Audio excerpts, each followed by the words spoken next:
a Buddhist monk writing in the year 1219, a physicist who modeled magnets in 1924, a dataset tracking 51 governments across 100 years of history. None of them were writing about today. All of them describe it. Today is February 19th, 2026. Japan's Prime Minister Takaichi, the first woman to hold that office, and the architect of a politics built around security assertiveness and nationalist revival, has just delivered a speech. And facing it, you may find yourself holding two feelings at once: expectation and unease. If that is where you are, your instinct is sharp, and it is correct. The expectation is the premonition that a stalled national engine is beginning, once again, to turn. The unease is something more primal, a sensing, beneath your feet, that the heat from that engine may be burning through the floor of the society we stand on. What connects a medieval Japanese monk, a German physicist, and a century of political data? A single structural pattern that repeats across borders, across centuries, across civilizations, whenever power chooses division as its fuel. Today we trace that pattern, not with moral judgment, with structure. Why do those who hold power so often choose to divide the society they govern? The answer is structural, not sinister. Deliberately generating controversy locks in a base of support and stabilizes the center of power. Activating identity, are you with us or against us, costs far less than constructing a persuasive argument about policy. People do not gather around the fine print of legislation. They gather around the question of which side they are on. That is not cynicism. It is a rational calculation made under pressure, in every era, in every kind of state. The mechanism is old. What has changed is its speed. Here, it is worth borrowing from a physicist named Ernst Ising. In 1924, he devised a model to describe how atoms in a magnet influence their neighbors. 100 years later, that same mathematics has been validated against real elections. A research team in Vienna fitted the Ising model to 40 years of US congressional races, 6,300 contests, and identified a critical threshold. When campaign spending exceeds roughly $1.8 million on both sides, voters are no longer pulled toward neighbors' opinions. They are absorbed entirely into the campaign's magnetic field. This is not a metaphor. It is a structure measured in data.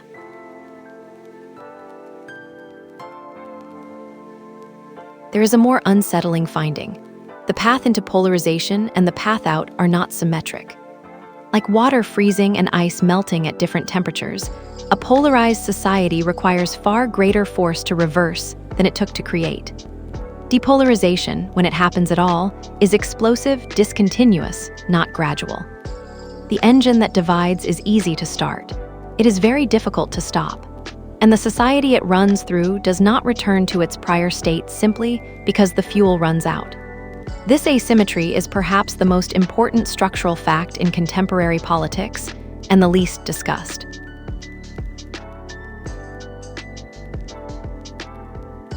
Seventeenth-century Japan offers a vivid historical illustration. The fifth shogun, Tokugawa Tsuneyoshi, issued decrees so extreme, the edicts on compassion for living things, which made the killing of a dog punishable by death, that the population had little choice but to orient itself in relation to them, for or against. The axis of loyalty was made visible. Control was clarified. No malice required. This was governance technology. The same logic operates today, accelerated by algorithm. When a platform optimizes for engagement, it forces every user to orient themselves relative to a position, mathematically, what Tsuneyoshi did with his edicts, only faster. The mechanism has not changed since the 17th century, only its speed.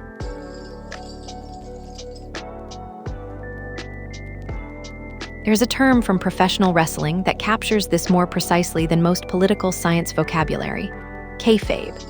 In professional wrestling, the rivalries are real to the audience. The animosity is performed with total commitment. The antagonists may share a dressing room, but the performance must never break. The audience must believe the stakes are genuine, because the moment they stop believing, the crowd dissolves.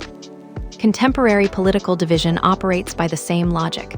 Leaders perform antagonism because the performance generates loyalty more efficiently than policy does. The rivals may negotiate backstage, but the theater of conflict, the enemy named, the grievance stoked, the us made sharper by the them, is not incidental to governance. It is the product. The audience, sorted into tribes by the performance, provides the stability the center needs to hold. This brings us to a question that sounds simple, but carries considerable weight. Is a strong state the same thing as a strong society? A strong state means fast decisions, executive capacity, durable authority. A strong society means something different. The density of institutions that exist between the individual and the government, labor unions, local associations, civic groups, professional bodies, horizontal trust that crosses political lines, and the stamina to absorb disagreement without fracturing. These are not the same variable. They are, in many cases, in direct tension with each other. Think of it as two loops running at once. A fast, positive loop drives state output upward. Decisions accelerate, authority consolidates, the engine turns. A slower, negative loop quietly erodes social depth, trust splinters, institutions thin, the fuel is spent. The division engine accelerates the first. It consumes the second. These loops do not announce themselves. The first loop is visible in speeches, in headlines, in approval ratings. The second is not. It shows up only later, when the society is called upon to bear real weight and discovers it is thinner than it appeared. Let us test this against the evidence.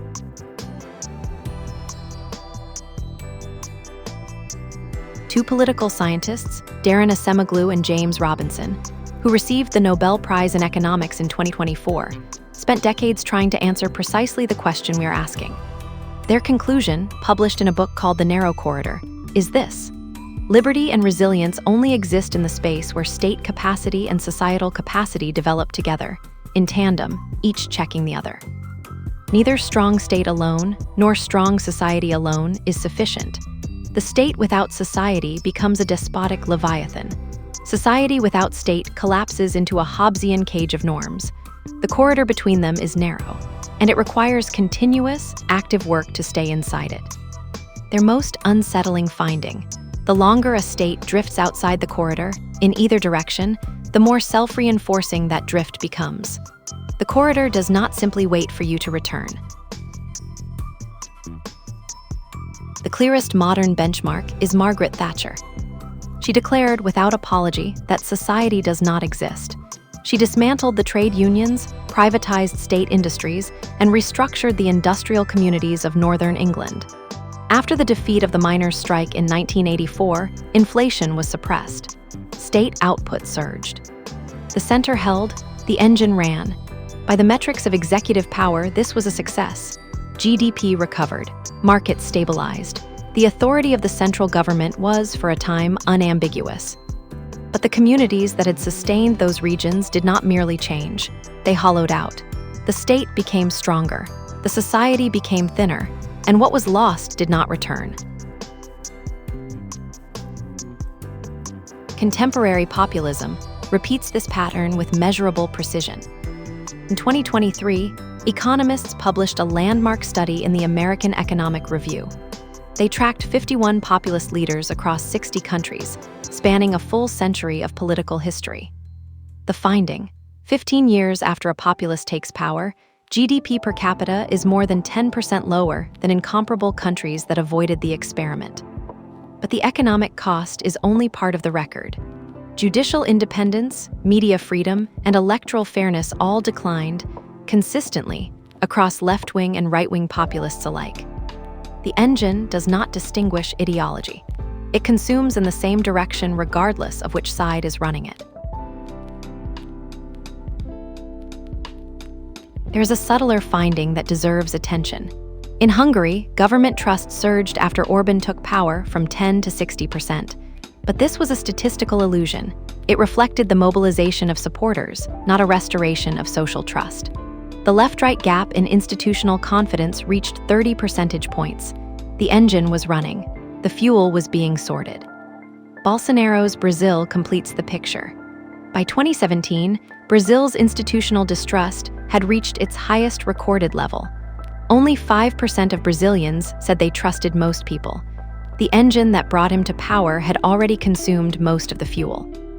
Countries that run this engine once are statistically more likely to run it again. Now apply this to contemporary Japan, specifically to the political structure behind today's speech. Security policy and historical grievances drive polarization, concentrate support, and accelerate decisions. No malice required, pure rational governance logic is sufficient.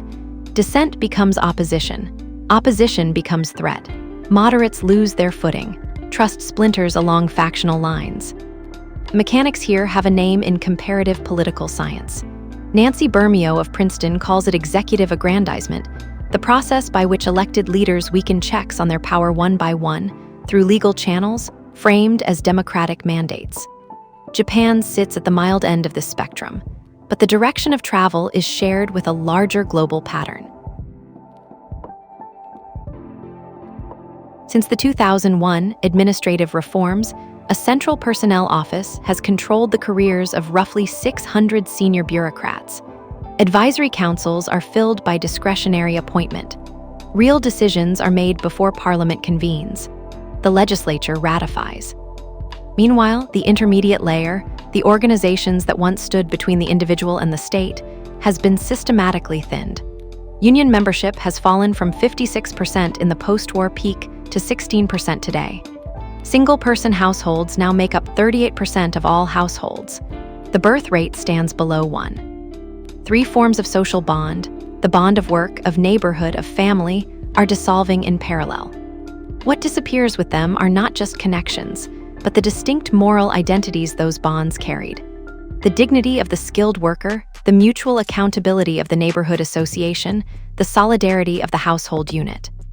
Strip those away, and the individual is left, as one political theorist put it, as a grain of sand disaggregated, without the organizational leverage to be heard, and far easier to absorb into a polarized magnetic field. This mirrors, with striking fidelity, a text written in the early 17th century called the Jeihenroku Teihiki, a political satire built around the administration of Yanagisawa Yoshiyasu, the chamberlain who became the true power behind Shogun Tsuneyoshi. Output flowed from the center, but the traditional communities that had given the system its cohesion were quietly hollowed out. The forms were maintained. The interior was being excavated. The satire was written as a warning. It was read as entertainment. The excavation continued. This is perhaps the most consistent feature of the pattern. The hollowing is legible in hindsight. It is invisible or invisible enough while it is happening. And now we arrive at the oldest of our sources, the monk Jien. He was born in 1155, 8 centuries before any of us, into the aristocratic Fujiwara family, at a moment when the classical imperial order of Japan was cracking under the weight of rising military power. He became a Tendai Buddhist abbot, one of the most powerful clerics of his age. In 1219, watching a political crisis he believed threatened the very existence of the Japanese state, he wrote a history of his nation from its origins to his own day. He called it the Gyukansho, translated, roughly, as jottings of a fool. The argument inside it is anything but modest. Jien proposed that running beneath the surface of Japanese history was what he called dori, the underlying principle, or way of reason, that governed how power and society moved together. History was not random. It had a structure, and that structure moved in cycles. More than a century after his death, the Arab historian Ibn Khaldun arrived at a strikingly similar architecture of thought, describing asabiya, social cohesion, as the engine of historical motion. 2 thinkers, 2 civilizations, no contact between them. The same underlying structure, discovered independently. When isolated minds converge on the same pattern, that convergence is itself evidence of something real. The pattern is not a theory. It is a recurring observation.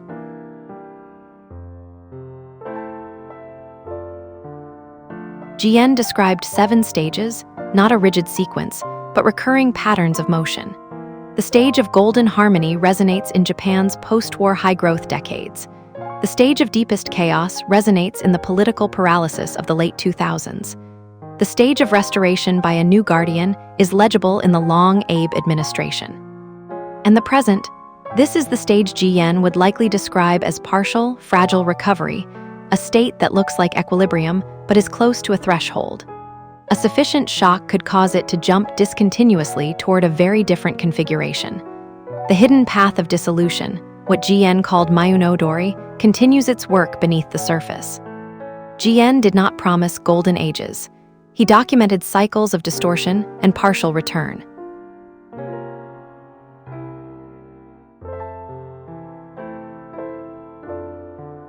Division is a powerful engine. It raises state output. It is frequently chosen from rationality, even from genuine conviction. But its fuel is social trust, and the density of the institutions that mediate between the citizen and the state. To run the engine at high output is, in thermodynamic terms, to convert that fuel irreversibly into heat. The process is not symmetric. What is burned does not easily return. The engine does not just consume the fuel. It makes the next engine harder to stop. The erosion of institutions removes the brakes on the next cycle. What appears to be strength at the peak becomes fragility at the base, and the base is where weight is carried. The empirical record is now clear. Populist governments leave economies 10% smaller after 15 years. They leave judicial independence, media freedom, and electoral integrity measurably weaker. And they leave behind conditions that make the next populist more likely, not less. What the historical cycles and the empirical data consistently show is this. When the fuel runs low, the state that appeared strong discovers, in the moment of genuine crisis, that the society beneath it has become too thin to carry the weight. COVID-19 made this visible. In societies where polarization had crossed the critical threshold, a pandemic, the kind of shared external threat that should unite, became instead a new axis of division. A thinned society recovers slowly. Its fractures harden. You listened to a speech today. You came away with expectation and with unease. The conclusion that the evidence supports is not complicated, but it is uncomfortable. A strong state does not guarantee a strong society. Which means the question before us is not whether the engine runs. It is what we are burning to run it, and whether, when we need the fuel most, there will be any left. Jien, writing in 1219, did not offer comfort. He offered a lens. Ibn Khaldun, writing a century and a half later in Tunis, offered the same lens from a different civilization. 800 years after Jien, the view through it has not changed very much. The harmony of fish and water is rare. The erosion beneath the surface is constant. Knowing this is not despair. It is the beginning of a more honest politics. Thank you for joining today. This is Kaide, out.